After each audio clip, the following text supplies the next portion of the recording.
Welcome to the Friends of Work podcast, the podcast about mastering emotional intelligence at work. I'll be honest, when Jerome and I, when I came on board with Taylor Leonard Corporation, it was really stressful because the first thing that happened was mysteriously when I left GE, they stopped paying me. Like no longer was I getting that check on the 15th and the last day of the month. And so that meant, oh my gosh, I need to go out and make some donuts and sell some donuts. And that was really foreign to me. And so we had these ebbs and flows of cash flow in our house when we were accustomed to me making a really strong six-figure salary. And so one of the first challenges that we had was financial, to the point where it almost like destroyed our marriage. We were, number one, transparent enough to share that challenge with a very dear and trusted friend. And through that sharing of that challenge, he then kind of counseled us and said, hey, you guys need help. And I want to introduce you to this gentleman, by the name of Patrice Sage, who's the founder of Nehemiah Project, which is a training and coaching organization that provides Christian entrepreneurs with access to capital. And so through that and through taking that class, long story short, we now are teaching that same curriculum because we had such tremendous results. It not only has saved our business, saved our marriage, saved our family, because of the fact that when you really focus on what's most important and really kind of putting Jesus in the center of so much of what we do, it really makes a world of difference. Hi, my name is Adetoye, the host of the Friends of Work podcast. My conversation with Kelly Leonard will continue after this announcement. In the coming weeks, the Friends of Work podcast with Adetoye will be bringing you even more exciting guests and events. To support this podcast and to learn more about our future plans, please go to patreon.com/friendsatwork. That is patreon.com/friendsatwork. Thank you. My name is Kelly Leonard. I am the CEO of Kelly Leonard Consulting, which is actually, we do business as Kelly Leonard Consulting. We are part of a larger family-owned company called Taylor Leonard Corporation. So we are a training and coaching organization that really helps leverage the power of technology for business success. So tell me a bit about leveraging the power of technology. What do you do there? So it's interesting. A number of things. On the Taylor Leonard Corporation side, we have expertise in cyber, cloud, and then CRM, customer relationship management. My area of expertise is more so on what we call the social CRM side.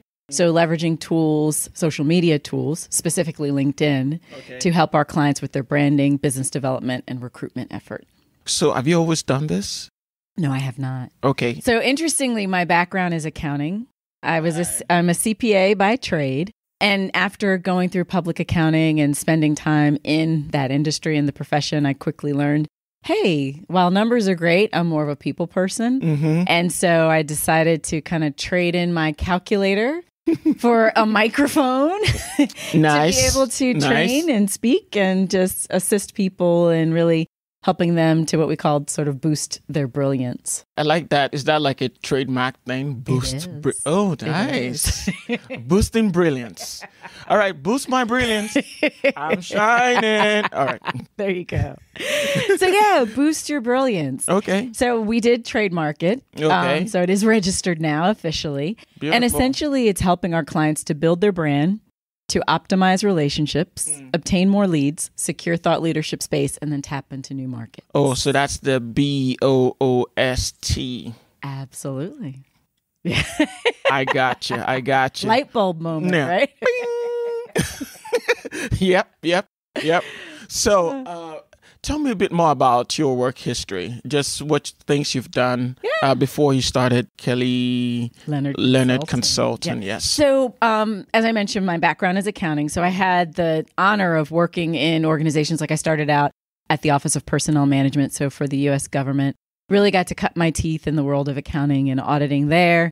Then transitioned into public accounting, worked for PricewaterhouseCoopers for a while. So that was exhausting. But I learned a ton and met a lot of amazing people. So many of them I still stay in touch with to this day. And while at Pricewaterhouse, I discovered the world of healthcare. A lot of my clients were healthcare companies or in the healthcare industry. And then transitioned from there, eventually ended up at a small startup healthcare company, a healthcare financing organization, which then through a series of acquisitions ultimately ended up being owned by GE. And so through GE, worked for GE Healthcare Financial Services, GE Capital. And that was actually my last official employer was GE Capital. In 2010, my husband recruited me into Taylor Leonard Corporation.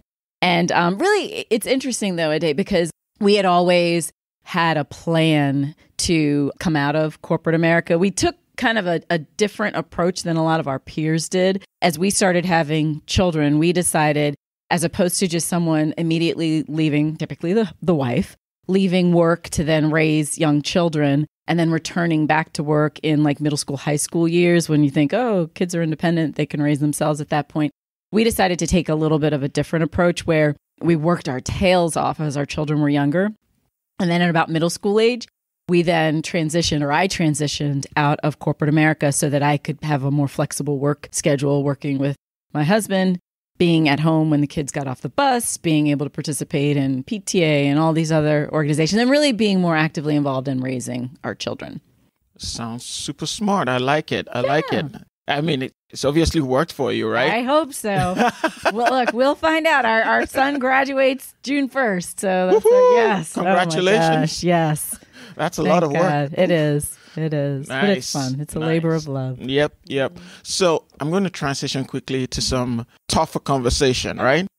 And I'm really curious with your experience working with government, working in the corporate world, working in consulting, and now working with your husband. A lot of questions in my mind about how have you handled some of the difficult situations that have arisen as a result of doing those things. Yeah. And I'm going to give you a blanket space to just answer that question however you think that works for you. Yeah, absolutely. So it's interesting that you should say, especially you weaved in the working with your husband part. And that's really interesting because I can't tell you how many times we meet different couples or just people and they're like, oh my gosh, I could never work with my spouse. And I'm thinking, but you married the person. So you got to figure out and I'm a woman of faith. And so I'm like, that's a lie from the pit of hell, when people believe that, because I think we are called to, family is so important. And so it's really a matter of staying in your lane.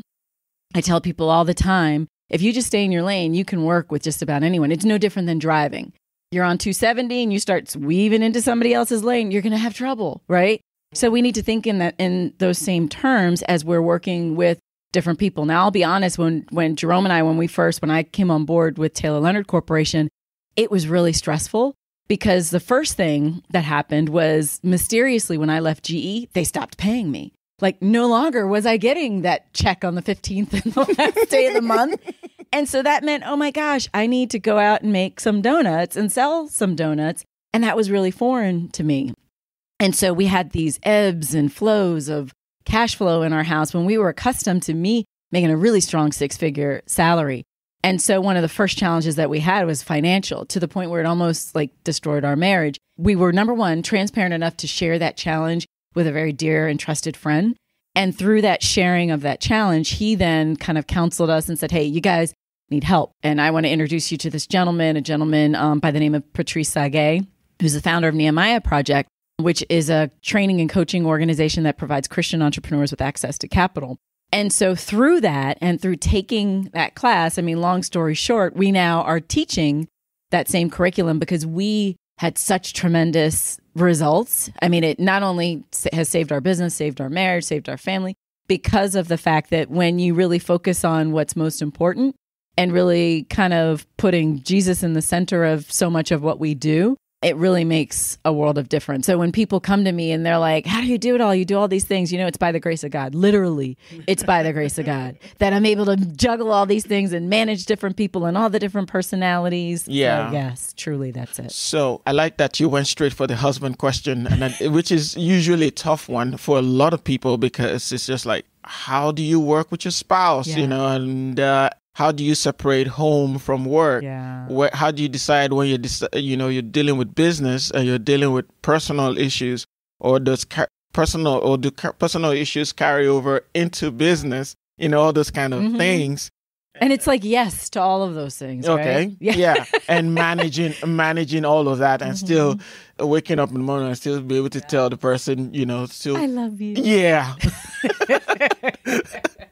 Oh, you're doing something right. So a lot of people need to learn from you on that one. Oh, my goodness. All right. So there's something that's been going on. Of course, I'm sure, unless you've been living under a rock, and I know you haven't, there's the MeToo movement. Yeah, and there's a lot going on with women empowerment. There's a lot going on with getting a lot of men, particularly who have been taking advantage of women over a long period of time, Right. making them accountable in this season. First of all, I want to ask, what are your thoughts about that, generally speaking? So I have a number of strong opinions on the whole Me Too movement. I think it's from the dawn of time, right? We've had power struggles. And so much of it, I think, is because we're just sinful people by nature, and we just hunger for power and kind of lording over people. And then this whole notion of self-preservation.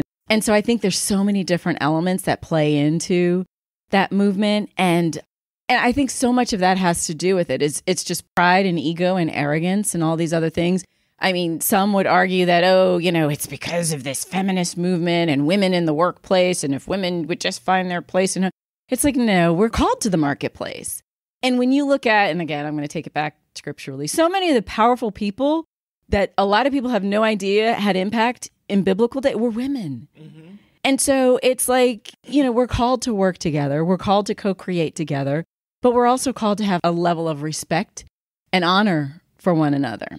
And this crosses not only the Me Too movement, but it also the racial challenges that we're having with racism and all this other stuff. So much of it is because we're just kind of sinful by nature. And it's just, these things are bubbling up. They've always been there. It's just that now more people have a voice. They have things like podcasts and media and social media. Facebook. Exactly. And all this other social media platforms to speak. Absolutely. So even when we talk about, so many people are hopeless and they're like, oh my gosh, this world is just horrible. Like things are just so bad. Things have always been a little bad. It's just that we didn't know that people were hungry at the rate that they're hungry and people being murdered at the rate and like guns and all these other things. All that stuff was there. It's just that now there's a voice, social media, and I say it all the time in my trainings, social media doesn't change who we are, it amplifies our voice. And it compresses the time for us to share information about one another or just industry trends and things like that. And so because of this amplification and the immediacy of the content being put out into the public domain, it's just that we're more aware of it. There used to be a time, and I may be showing my age, when, at 11 o'clock, television went black. You heard the Star Spangled Banner or what national anthem or whatever it was. And it was like, shh, white noise until morning, right? Until 6 a.m. or 5 a.m. or whatever time it was. But now it's 24 hours, 7 days. We can't get away from it. Yeah. And so it was always there. It's just there's more of it. I hear you, but I feel like you still danced around a bunch of the issues. I'm going to try and hold your feet to the fire a bit. Go for it. And first of all, one of the things I quickly came to realize that not everybody shares our faith, all right? And a majority of people who even say they're Christian don't believe the same things, right? And so the work environment, people come with a lot of beliefs. Yeah. And so the challenge is, how do we, not just as Christians, but as people, navigate this environment in this Me Too situation? What would be your advice? Say, while you were at GE as a manager, what would be advice to a subordinate who is a woman who does not necessarily share your faith, but who's good at her job, but is being harassed by a senior colleague? Right. What would you say to that person? How do they handle that situation? Right. I think so much of it is speaking up. 9 times out of 10, so many of these women were afraid to speak up because they were afraid of the impact that speaking up would have on their livelihood, right? Or they were trying to position themselves in a particular way. So because you and I are believers, we know ultimately who our source is, right? And so when you think that your job is your source or that your manager is your source, you're going to have the tendency to bow down to, or it's going to almost be some form of an idol, if you will. However, if you know that God serves as Jehovah Jireh, he's the provider, he's my provider. So if I speak up about the fact that I'm being harassed or I feel uncomfortable, I've got to know with certainty that, you know what, I may lose my job, but you know what, when one door closes, another opens. Now, psychologically and in our human flesh, it's really challenging to live that out. Because again, bills are real. Our families are real. Mm-hmm. And when you know, like, God bless the single parent who knows that, okay, yeah, if I speak up, then I may not have a job. And what will that impact be? But, you know, it's almost like we need to trade in the MeToo movement because I'm living by the not me movement, right? Hashtag not me. Because you're not going to do that to me. You're not going to harass me. You're not going to make me feel less than. And it takes a lot of time. So much of it is we have to get really comfortable in our own skin. And I wasn't always comfortable in my own skin. But by the grace of God, I've never had a Me Too moment. But, you know, I just, thankfully, I've never had to deal with that. So, yeah, I think so much of it goes back to, you know, knowing ultimately who's your source. Now, the other thing that I would say is a lot of us are aware of the golden rule, right? Treat people as you would want to be treated. The challenge is so many people don't care how you treat them. Oh, I don't care if so-and-so doesn't like me. Well, if people are walking around with that bitterness and that hate and that rage in their heart, I don't care how people treat, well, then it becomes really hard for me to even conceptualize treat people the way that I want to be treated, because I'm living in this place where I don't even love myself. Mm.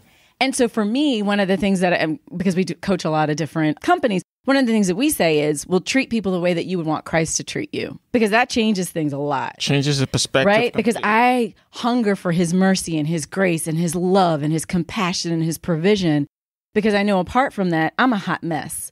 My children will tell you I'm a hot mess. My husband will tell you that I'm a hot mess. I mean, I will fly off. And thank God I've been able to control. I just had this flashback. Control my rage. At one point in time, and I don't think I've ever publicly said this, at one point in time while I was pregnant, so I blame it on the hormones, I was actually banned from the DMV up in New York, in Long Island, because for whatever reason, like when we had moved to New York, I had to keep going to the DMV to try to straighten out driver's license stuff. And at one point, I just went so like, I had words. Yeah. Don't judge me. I'm a work in progress. I just had so much rage this one particular day that I just went off on this person at the DMV. And the manager had to go, ma'am, if you need to do anything more with your license, you need to go to another. You're no longer welcome here. Now imagine that. And so I look back at that and I'm just like, oh my gosh, that person was so ugly and so hateful. So again, I wouldn't want fire and rage and all this stuff from God upon me. So why would I do that to other people? I don't want to be manipulated and all these. So why would I do that to other people? Let's talk a bit about dealing with rejection in the workplace. And I use that word carefully because I realize it could have so many meanings. You know, it's very possible that someone is dealing with rejection from a colleague that says, oh, I want to be in a relationship. It's like, no, I don't want to be. That's not the kind of rejection I'm talking about. I'm talking about rejection from, you know, you've worked so hard on a business idea. And I've been in that situation. I also used to work in consulting and, you know, worked so hard on something, blood, sweat, and tears, you know, put it in there. You sometimes weeks, Right. And you get to a meeting and all the, you know, decision makers are there and they just blow it off, or it's even hardly mentioned and they just move on to the next thing and your work is totally forgotten and just out of the way. From your experience, especially say working in consulting, I know you probably have seen or experienced something like this, say working in PwC or in GE, because it's those are the kind of environments where this kind of things pretty much happen. Yes. How do you, from your experience, how does one deal with that kind of rejection? You know, I think it's a part of life. And it's the type of thing where we can't personalize it. I think the main reason why people get really emotional over rejection is because we personalize it. Like, I'm rejecting you a day. And I'm not rejecting you, I'm just rejecting the idea.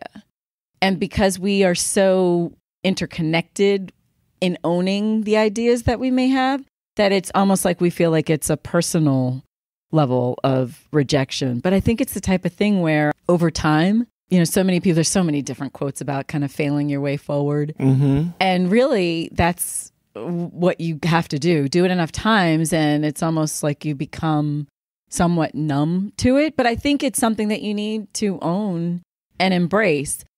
But I also feel like it's the type of thing where that's where having a circle of people around you to then be able to say beforehand, before you present an idea, bounce it off of them to say, okay, what am I missing anything? Does this make sense? People that you know, like, and trust and respect. And then from there, because ultimately so much of what we do, it's not up to us to make a final decision as to whether or not it's a go or no go. It may be up to the client or to, senior level management or someone else other than us. But I think it's the type of thing where you just embrace it and you keep it moving. Yes, it hurts, but don't internalize or personalize it. And I think the other thing is we have to learn from it and be open to asking the question, do you mind if I ask why, what could I have done differently? What could I have done better? What would it take to get you to yes? Because from that approach, then we may find out that they may say, oh, we just don't have money to do this. And so, but if you didn't ask that, so it's a great idea, but we don't have the capacity, we don't have the human capital to execute your idea. And then that way, depending on what the idea is, as opposed to if you're like, well, what can I have done better? Oh, it was a stupid idea. Okay. Then you're like, okay. Then there's probably a lot more that I can do, but you just never know what the reason is behind the rejection. So I think if we dig deeper and ask why, there's that whole notion you ask why 5 times to really get to the root of the problem. I think that's a really healthy way to approach it and to better position us for a different outcome in the future. Nice. So it's kind of like the mafia. You understand what I'm saying? It's nothing personal. It's just business. Exactly. It's just business. Just business. Okay. All right. Don't take it personal. Right. Okay. We went from church to the mafia. Okay. This is interesting today. Yeah, it's all over the map right there. All over the map. Nothing personal. Right.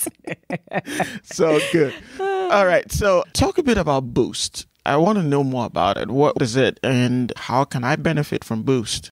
So Boost is a strategy, an approach that we developed years ago. Because so at the heart, part of what our company was customer relationship management. So helping our customers to use technology to better connect with their peers, partners, and prospects from a sales, marketing, and service perspective. Well, years ago, many of our clients came to us and said, hey, with the explosion of social media, they're like, well, what's the impact that social media has on the way that we interact with our clients and prospects? So we started studying a number of the different social media platforms. And because at that time, a lot of our clients were in the government contracting space and or really large enterprise level organizations, it seemed like they had most respect for LinkedIn as a tool. So we started learning everything that we could about LinkedIn and then developed our own internal methodology, which we then coined the Boost methodology. And again, helping them to build their brand, optimize relationships, obtain more leads, secure thought leadership space, and tap into new markets. And when we had internally adopted that strategy and the philosophies associated with Boost, we found that we had won over $500,000 of new consulting revenue in the first 24 months of us implementing or executing this strategy. So as we started training our clients and prospects on this strategy, they started having these similar results. And so then we trademarked the strategy, and that's a lot of what I train now is this Boost methodology. Over the last, I would say probably 5 or 6 years, I've personally trained more than 7,000 business professionals throughout Metro DC on how to implement this Boost strategy in their business. So our clients range from job seekers, small business owners, entrepreneurs, all the way up to large organizations like NIH, the National Cancer Institute, Pentagon Federal Credit Union, Montgomery College, and everything in between there. But truly, our passion is supporting small business and entrepreneurs because oftentimes they have all the same challenges of large enterprise, but they don't have the capacity, either the human capital or the revenue, cash flow, to be able to afford a lot of the solutions that big business can. Okay, so how can I benefit from that? How do I get on a Boost training? So we offer training one-on-one as well as group-based training and live private corporate training. If you go to boostmylinkedin.com or if you go to kellytleonard.com, you can learn more about our strategies and our consulting services. Great to know that. So before I let you go, you're one of the people who successfully transitioned from corporate world to entrepreneurship. A lot of people assume it's the same thing. It's a different mindset. So what would be your advice, say, to your younger self and to somebody who's looking up to you? Is like, all right, I have this nice job. It's a nice, cushy job, but I'm dying inside, either because I have a an idea that I know the world needs to see, or I know that this line of business is not going to go on forever and I need to get out on my own, or for whatever reason. What would be your advice to that person who's coming from the corporate world who wants to go into business on their own? How should they go about it? What are the things they should think about? I would think number one is, if you do have kind of that nudging to go that route, listen to the nudging. Like, don't keep waiting and prolonging, at least starting to lay the foundation for executing on those ideas, because, time waits for no one and the days are evil. And so it's like, just do it would be my first word of advice, but do it with intellect. And by that, what I mean, a dear friend or mentor of mine years ago said to me, if I offer you a $50 bill and a $100 bill, which do you take? So I'm going to ask you that question. $100 bill. Both. You take both. Smart. So the challenge that so many entrepreneurs have is, I've got this great idea. I've got a great job. Right. I've got this great job, but I want to be an entrepreneur. I'm going to quit my job and just pursue entrepreneur. Yay, I'm going to do this. I'm going to conquer the world. And now it's like now you're in this stressful situation. So it's like, try to do both for as long as you can. Maintain your job, but on the side, let your 9 to 5 feed, sort of pay your bills, but your 5 p.m. to 9 a.m. Allow that to sort of fuel your passion and to feed your passion. So I would say do both at the same time. And then just get in a community of like-minded people who are going to help support you. Because I can tell you, there's so many people that I had to leave behind because the conversation shifted. Because I was so excited about my business and because when you love what you do, it's like you walk it, talk it, breathe it 24/7. And not everyone is going to be in that same place where they have the stomach or the tolerance to hear your dreams over and over and over again. And quite frankly, you've got some haters who secretly want you to fail, because then they want you to stay where they are with their miserable jobs, because statistically 70% of the people that have traditional jobs hate their jobs. So I would say, just get in a community of people who are going to celebrate, not tolerate, you and your dreams, and really position you. There's so many tremendous resources out there right now. And with the movement in what we call the gig economy, where so many more people you're going to need to have some sort of gig or a side hustle or something in order to really have a viable financial future. I would just say, go for it, but do it in a way where you're approaching it very intellectually, not emotionally. You see, I can't stop this. It's like, it's business, nothing personal. That's right. Don't get so. That's right. I think that's what we're going to call it. It's business, nothing personal. You have to, think this through strategically and act systematically. Absolutely. And not just get all emotional. Yes. Because the emotions can push you, emotions give you motion. And they're fleeting, right? You feel one day, one way, the sun's shining. Yes, I can do this. Then that cloudy day comes and you're like, no, I can't do this. So yeah, intellect. Thank you for listening to this episode. You can support this podcast by going to patreon.com/friendsatwork. That's patreon.com/friendsatwork. You can also reach me by email at myfriendtoye@gmail.com. My Facebook page is Friends at Work Podcast, and my Twitter handle is at Friends at Work US. Join me next time for another episode of Friends at Work Podcast with Ade Toye. Bye for now.